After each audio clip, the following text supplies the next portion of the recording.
Hello, everyone. Today it's Monday, August 1st. Let's talk about this overall market environment. Choppy start to the week with the S&P down about 0.25%. Talk about sort of this sideways choppy movement after last week's just acceleration to the upside. All of these charts looking more and more attractive, signaling, at least in the short term, broad accumulation. The S&P reaching resistance. Now we stall out a bit. What does this mean for the rest of this week with a lot of earnings to chew on as we try to make sense of these markets? Ladies and gentlemen, this is the final bar.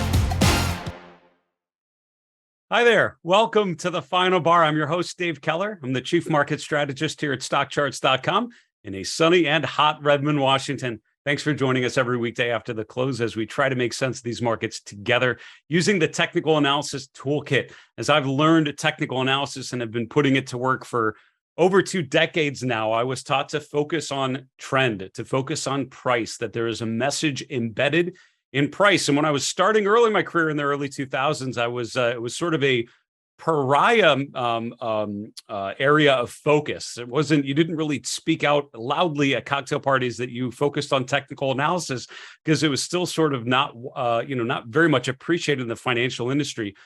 The hedge fund environment, sort of the continuation, that tech bubble sort of mentality, and the idea that individual investors could actually participate. All of those things and more, the rise in behavioral finance has made technical analysis more and more, I think, generally accepted, although there are still plenty of people that don't use these tools. Technical analysis was created before fundamental analysis in the early 20th century, late 19th century, to be honest with you, the modern version that we use as a way for individual investors to have an edge, to try to make sense of things. So let's try to have that edge together and see what we can learn about this market by applying the technical toolkit together. We have great guests on the show. Had a lot of fun last week, people like Miss Schneider and others really, sharing some really thoughtful commentary with all of us. The remainder of this week, pretty good. Tomorrow on Tuesday the 2nd, we have Jonathan Krinsky from Baycrest Partners. On Wednesday the 3rd, Louis Yanis from WealthNet Investments in Colorado. Also, a couple other special events. By the way, Larry Williams' Market Outlook special just aired a couple hours ago on StockCharts TV. Pretty bulled up would be my way of describing Larry's episode. I just watched it a little bit ago. Pretty constructive how he shows the influx of buying pressure and what that means for long-term uptrend. It's hard to deny some of the things he's talking about. We have our mid-year market outlook called Charting the Second Half, which is going to air this Wednesday the 3rd. Fantastic discussion from 4 commentators, each answering some key questions about the market environment. Looking forward through the end of this year. And also our latest episode of The Pitch is going to air on Friday the 5th. So a lot of great content for you on StockCharts TV. If you miss anything, go to our YouTube channel, go to StockChartsTV.com. Both of those available for free. All of this fantastic content to help you make sense of things in challenging times. Let's continue on today's show and go to our market recap. Let's talk about what's played out in today's market. So last week, we were talking all about the strength in the S&P 500 and the NASDAQ, really moving out of the June lows. 6 weeks after that, you're just getting an acceleration to the upside. We end the previous month, end of July, on Friday with a nice just wrap to the week, essentially closing toward the highs of the week there. Choppiness today. So as we now start a new month, we have a bit of choppiness here. So, sort of stalled out a little bit, but again, that's just in the short term. If you think about the big picture overall, I would say it's all about the range that the S&P has now reached. And it's not just the S&P, it's also at the stock level. We'll look at charts like DVN and Amazon and others if we can through the course of the show today. And I'll show you what I mean, where a lot of stocks are approaching key resistance levels to be clear. Let's just real quickly what happened today in the markets. The S&P down about 0.25% to 4120, just below that, a little below where we were on Friday's close. Mid caps and small caps, mid caps flat, small caps up a little bit. And finally, the VIX popping back higher. Most of last week, the VIX was going lower and lower. Today, back up just below 23. Other asset classes very quickly, and then we'll look at a couple of these charts in a little more detail. Interest rates coming off a bit. The 10-year yield down to 2.6%, 261 really. Bond prices obviously going higher, and the dollar index coming off a little bit using the UUP ETF. Gold and silver higher, but the rest of the commodity complex actually lower. We're heading into a lot of energy earnings this week, and I'll try to share some of those here if I have time at the end. Cryptocurrencies, all for the most part, rolling over to the downside. Bitcoin back below 23,000, got up to almost 25,000 over the weekend, but now rolling back over. Ether price is down about 3.6%, pushing down to the lows of the session, just around 1620. And you can see most of the top 10 coins that we track in the red today. After this weekend bouncing higher. So it's interesting that with cryptocurrencies, you saw certainly a move to the upside in line with the equity, sort of that general risk-off movement last week. Today, and sort of as the weekend came to a close, we start the equity trading day today, both showing sort of weakness, I guess matching sort of the choppy sideways environment that we see with stocks. Let's look at a daily chart of the S&P 500 and just see where we're at. So this blue shaded area, I think, is super important. There are a lot of similarities, I would argue, right now to what we saw in late March, right? Late March was a big rally after the S&P made a new low. We had a big rally. We get above really right to the previous swing high. We closed just above it for one day, and then we come right back down, and that began that next leg lower. Look at how very similar in about a similar amount of time, about a month or so, a little longer this time, we've gotten up to that previous sort of major swing high where we consolidated a little bit. This time it's around 4150 to 4200. The peak is right around 4175. But I think this entire range is pretty good based on Fibonacci retracements and some other metrics that I would line up. So overall, we've sort of rallied to potential resistance. And when you look at the evidence right now and you say, all right, the RSI is getting a little more bullish, we saw the same thing at the end of March. If you say a lot of individual stocks are really starting to work, this looks like an influx of buying. We saw a similar influx of buying in the second half of March. So there are a lot of similarities between what I'm seeing right now and what we saw there. Now, I can't tell you for sure we're going to have another April, May, and the next 6 weeks are going to be lower.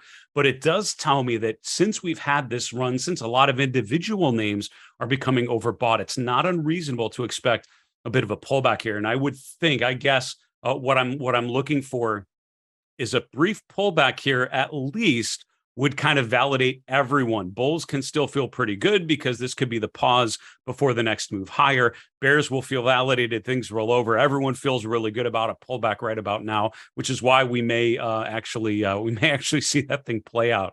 If we're all expecting that resistance, maybe we provide that selling pressure that we may be anticipating. Now, the other reason why we want to mention this is because for me, really remaining essentially on the sidelines or remaining fairly cautious about this rally. What would have convinced me different at the end of March was if we had gotten above the previous swing high and stayed there, right? And held that breakout level. That's what we didn't see because the break above 4,600 failed. A break above 4,200 that sustains, you will hear my tone change in a great and significant way because I think that will be enough buying power coming in and recognizing that it's not just a rally to previous highs, but the beginning of something a little more significant. I think that's where you could see a bull market that runs a lot further. Until then, I still think it looks a lot like what we saw at the end of March. Now, a lot of individual names, as we mentioned on previous shows in previous days and previous weeks. We've had some nice rallies here, and I think Amazon is a great illustration of the strength you see in consumer discretionary. The XLY doing pretty well. We're going to look at sectors here in a few moments, but Amazon gapping above 125 is significant. Holding 125 is significant, and I think these gaps higher, these breaks higher, are all very meaningful as long as we hold them, and that's what I'd be looking for on here. You could see an environment or a scenario where the market rolls over, Amazon rolls down, then we're all kind of focusing on that breakout level and see, do we gap higher and then hold the lower end of that gap before rotating to the next move higher? So it's all about where we're at relative to where we've been on a lot of these key names. Just to finish off this segment, just to remind you with earnings, we have a bunch of earnings this week. Last week was meaty with some of the mega cap stocks. I think there's a little less cap represented in this week's earnings, but a lot of potential narratives. Big clusters of sectors and themes. One would be energy. So today after the close, we have DVN, FANG, which is Diamondback Energy. Through the remainder of this week, we have Occidental, Marathon Oil, and others. The second big group would be travel tourism. You have Marriott, Airbnb through the course of this week. That could tell us a little bit about sort of this reopening, light at the end of tunnel from COVID kind of theme, and see what these companies are saying about long-term improvement. Finally, healthcare, Moderna, Regeneron, Gilead, all reporting in the next couple of days. So certainly earnings we'll have to keep focusing on. We'll probably do a segment later in this week focusing on some of those earnings releases and what we've learned. But certainly keep your eye on the earnings calendar and make sure when a company is reporting, you want to use the simple summary function on StockCharts. That's the best way to track earnings and what's happening real time after hours during an earnings release. Let's go on to our next segment, sector setups. We talked about the big picture, the S&P, the NASDAQ rallying impressively, but now up until resistance. And I see a lot of similarities with a bear market rally from late March. Do we have enough here to convince us that the chart is different? That's the question for this week.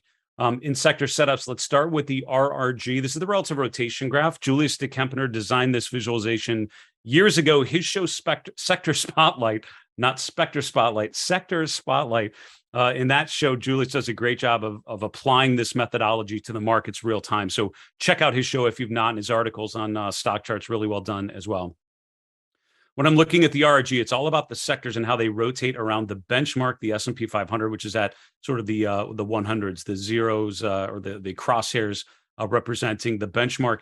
To the right means we're outperforming. To the left, we're underperforming, and the vertical axis gives us the momentum around that. If you look, things tend to rotate in a clockwise motion. What is in the improving quadrant, which would be things that had been underperforming but now are starting to show signs of life?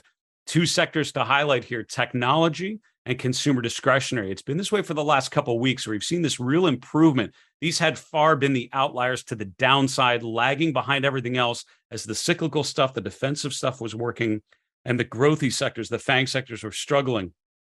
That's changed here in the last couple of weeks, where you are really last couple of months where you've seen this improvement, this rotation. And since the June low, you've seen these sectors actually do quite nicely. The XLK and the XLY. Communication services stalling out a little bit. Comm services is kind of a weird sector. It's a mix of a bunch of things. You have media names, you have publishers, you have market data companies in the financial industry. You have traditional telecoms, mobile providers. I mean, it's kind of a mishmash of things, but overall, not really getting it done on a relative basis, particularly on the longer term point of view. Also, look at what had been doing well and is now struggling. Heading southwest is what I'd call the direction of deterioration. That's where you see energy, utilities, healthcare, materials finally getting to the lagging quadrant. So at this point, only two sectors lagging according to Julius's methodology. The financial sector, which is not much of a surprise. Those stocks overall have been struggling quite a bit with the flattening yield curve, really more than higher rates. And the materials sector coming off here. We've got some materials in the earnings list this week. Mosaic, I'm glancing down the list to see if any others jump out. Mosaic was one that I remember from after the close today. Some others may be as well, so be sure to check the calendar there. But as we're looking, you see this general rotation away from value and into growth. The question, of course, is what's the sustainability of that rotation? And it has definitely gotten us to this point. Do we continue in that direction, or do we start to see some improvement? I think one of the things to look at is consumer staples starting to hook due north as communication services is rotating lower. One of the potential scenarios is this has now played out. You've seen this strength and growth, and now things start to rotate lower before they get up to this leading quadrant. That would be a bit of a concern for technology and consumer discretionary. But at this point, looking pretty strong, and you're certainly seeing growth over value in terms of this longer term rotation. Just to finish off, let's look at the 11 S&P sectors using the candle glance function. This is a great way to take a bunch of charts, throw them up on the screen together, and start to see what looks like what.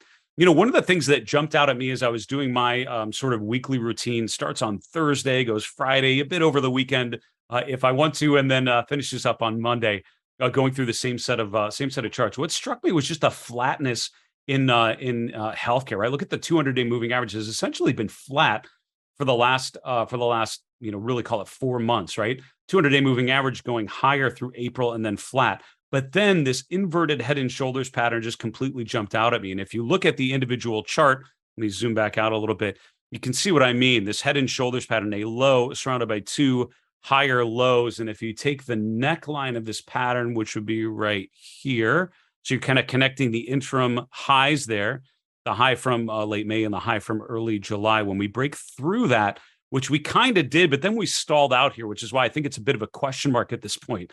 But if we can hold this and start to rotate higher, this is a big bottoming pattern, which call it an inverted head and shoulders bottom, and basically suggests a rotation from weakness to strength. And you measure that, basically measures to the previous highs. Now some of those healthcare charts have been showing more and more improvement there. The relative strength has come off a bit because it's stalled out while some of the growth sectors have done a little bit better, but certainly could be a chart to watch out. Now breaking above the 200-day, breaking above this neckline, can it hold? It's sort of right at that point where it's either holding that breakout level or not. And I think that's an important chart to pay attention to.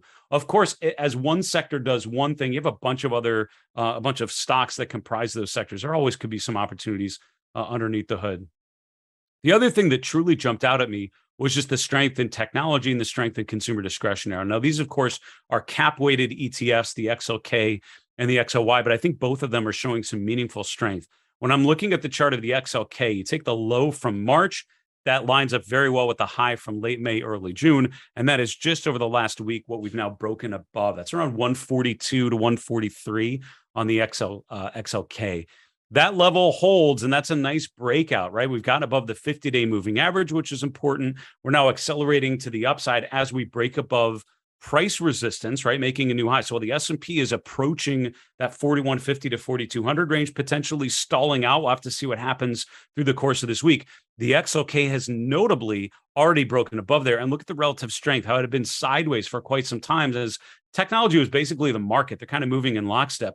All of a sudden, technology outperforming a bit just really in the last couple of weeks. And I think that might be an important theme to pay attention to as well. Again, I'm super impressed by the strength in some of the growth sectors like technology, consumer, and others, getting us to this point. My question, my concern would be the longevity or the sustainability of this uptrend. It's enough to have gotten us to this point. Is it enough to keep us there? That's where getting above key levels on the S&P, I think, is vital. That's where things like technology holding a support level after it breaks above resistance is important. It's also individual names like Amazon at those key levels. Can it get above there and hold? Let's take a quick commercial break. We'll be back with my next segment, Shifting Stocks. We'll see you in a minute.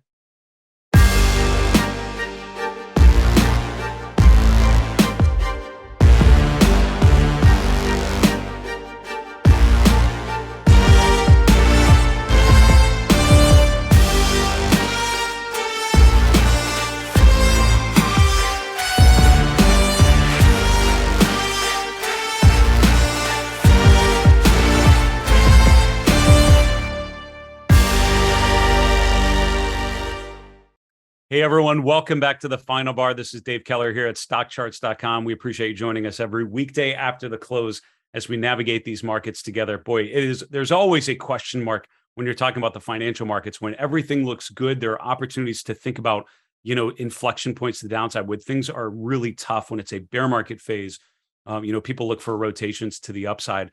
So always a lot of things that we can try to highlight. And what I've learned as an analyst, as a strategist, as an investor, is to do a couple of things. Number one, really three things: identify trends. That's my main goal. Number two, follow those trends. That's the other one. Stick with things that are working and get away from things that are not. And then finally, look for inflection points. And that's why when the market has rallied so beautifully, I'm looking for signs of weakness because I want to get a sense of when things might start to be rolling over. So that's why we're digging through as much of the evidence as we can on this show. Couple quick announcements before we get to my next segment. First off, we welcome your questions. We'll do a mailbag segment in tomorrow's show. We're getting some really good questions from all you guys. Keep them coming. Our email is thefinalbar@stockcharts.com. We're on Twitter @finalbarsctv. We're on YouTube. Put a comment below the video you're watching on our Stock Charts YouTube channel. We're going to gather all those questions, and we'll hope to answer one of yours live on the air in our next mailbag segment. Also, go to StockChartsTV.com. Our on-demand platform has so much fantastic content every trading day. Larry Williams' Market Outlook special just aired earlier today. You can find it on demand at StockChartsTV.com. Our latest episode of The Pitch and all of our previous pitches, so you can see what our experts have been promoting, what they've been identifying all through this bear market phase. All of that and more for free at StockChartsTV.com or on your mobile device. Just search for StockCharts TV on demand. Let's go on to our next segment. This is our third piece of the puzzle. On a Monday, we started big picture with the macro environment. Then we looked at some sector themes, talked about the strength in the growth sectors. Now let's go to that third piece where we talk about individual names. When we talked about sectors, I didn't get to energy. I was sort of thinking about it briefly over the break. So I'll start there, just looking at some names because earnings this week, it's a lot of energy, right? So we have DVN and FANG today. As we're doing the show live here, numbers have come out. We'll look at the after hours trading and just see quickly what the initial reaction is. But as always, remember, after hours is a little less volume, a lot less volume, to be honest, less liquid, and it's more, immediate reaction. Usually the next day is what you want to look for to get sort of the confirmation of what people heard as investors, really mainstream investors, start to digest what we learned from the earnings call. So we'll look at those charts here in a few moments, but wanted to note that energy prices down today, and the XLE was the worst performer, down 2%. It was consumer and then everything else today. Consumer staples up 1.25%.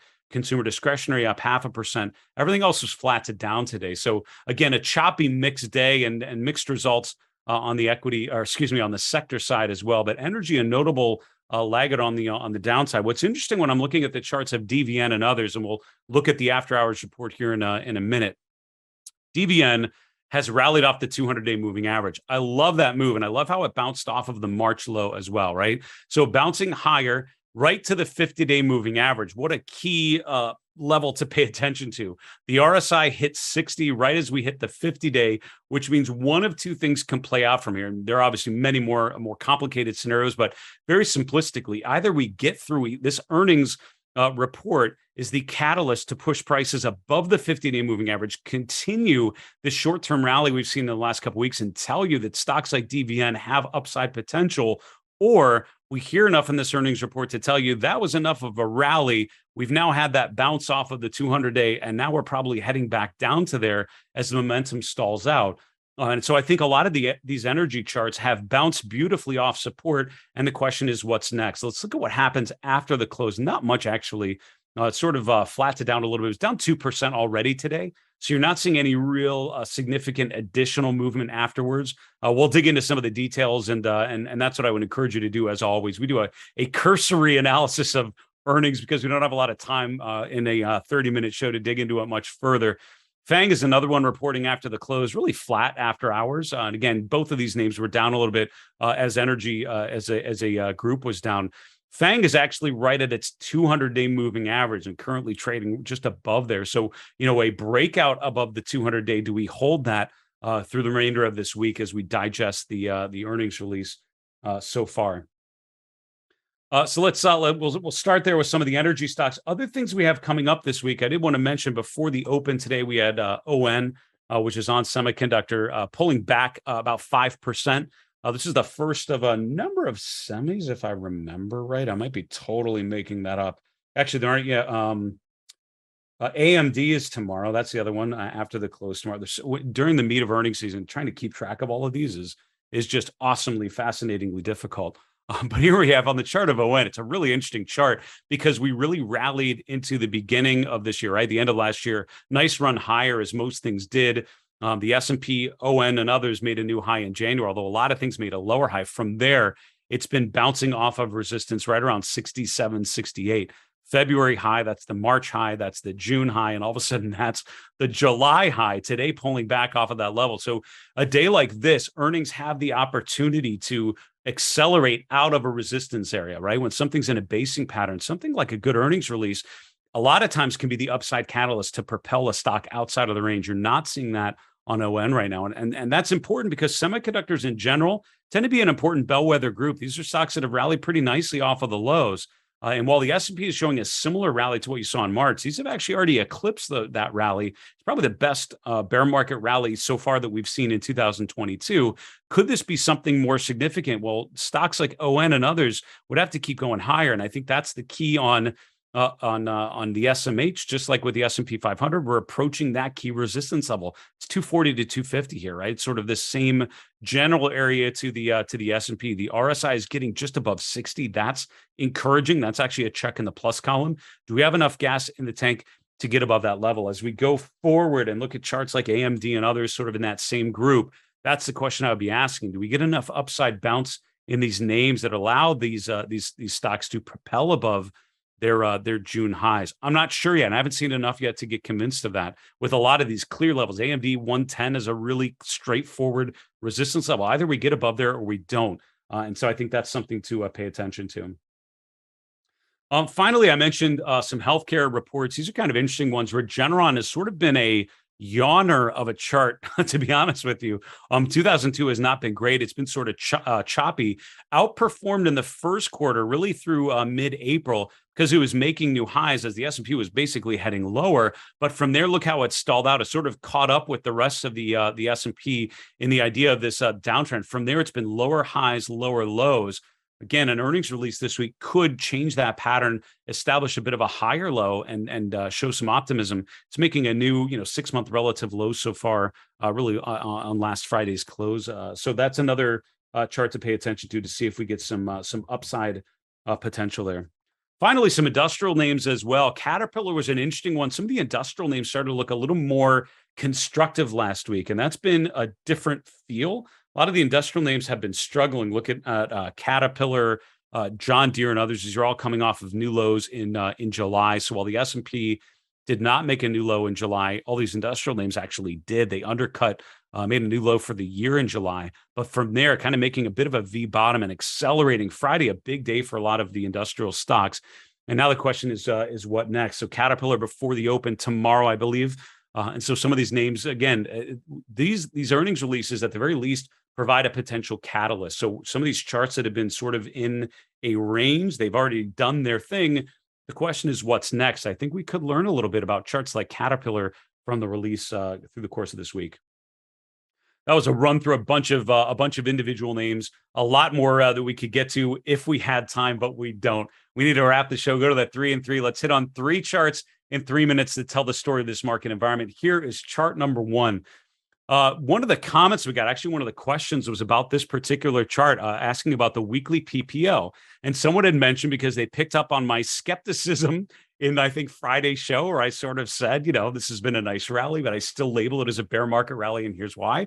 And they pointed me to this chart and basically said, look, the weekly PPO has turned positive. You didn't see that in March. It actually did not quite get to a buy signal. We did get that. So let's look back at the times when the PPO, the weekly PPO below zero, and then gives a buy signal. We certainly got that in the last week or so. We also got that in 2020 after the low. We got that in 2019, 2016, and 2015, 2011, 2010. I've listed out all of these. These pink shaded areas are where you've had a similar pattern. Seems pretty encouraging, right?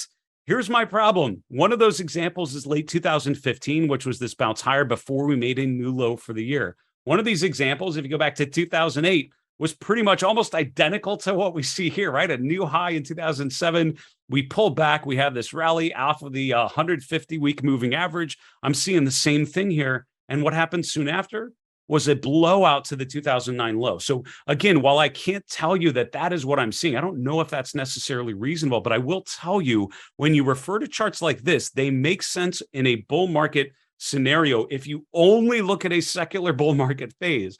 If you look at other phases, which have been more recessionary bear markets, this can happen before another leg lower. And that's why I can't tell you with 100% confidence the bottom is in. Now, others on this channel, like Larry Williams and Tom Boley and others, have been making that argument. And boy, that is why this is not easy, but it's fun to get their perspective. I encourage you to check out their videos as well.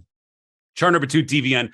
Bouncing off of Fibonacci support recently, 38.2% retracement from November 2020 to June 2022. I like that bounce. Now we're at the 50-day. What do we get from earnings this week? Do we power through? If not, support is right there just above 50, and that's something maybe to pay attention to if we get a pullback in energy. Final chart, Amazon, right? These names that have had nice rallies, beautiful rallies off of lows in June or July, that's something to be respected. But the problem I have, or the concern I have, is that we're now approaching resistance with Amazon. You have a Fibonacci level right around 140, just above there, call it 141. We're almost there. So the question I have for the market this week and in coming weeks, do we have enough gas left in the tank, enough buyers still waiting to buy that put that money to work? They're able to propel us above resistance. That's a wrap for the show, folks. All of our previous episodes at StockChartsTV.com. For Stock Charts, I'm Dave Keller. Have a great night. We'll see you tomorrow. Hey, Grayson Rose here with StockCharts. Thank you so much for watching. I hope you enjoyed that video. If you did, consider giving it a like down below, maybe leave us a comment, and if you're new to the channel, you can subscribe at the link up above. We're gonna bring you daily content from an incredible collection of technical analysts and financial experts.